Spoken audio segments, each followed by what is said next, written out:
শিশুকালে তুই আমার মা হয়েছিস, তুই আমার বাপ হয়েছিস, তুই আমার শিক্ষক হয়েছিস, আমার শরীরে তুই পার্মানেন্টলি চেঞ্জ করবি। তুই আমার নুনুর মালিক রে হুজুর, কিরে তুই আমার নুনুর মালিক।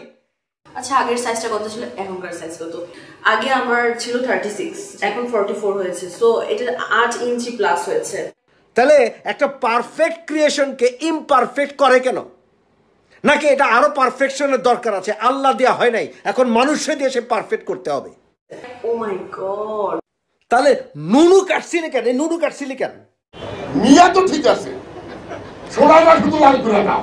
আমি ব্রেস্ট ইমপ্লান্টেশন করেছি। সেটা হচ্ছে যে প্রত্যেকটা মানে নারী পুরুষ সবাই, এটা ধর্ম বর্ণ সব নির্বিশেষে সবাই সুন্দরের পাগল। আমিও গ্রামের পোলা, সুতমারানি গাইল দিতে জানি, সৌন্দর্য পিপাসু সবাই সবাই।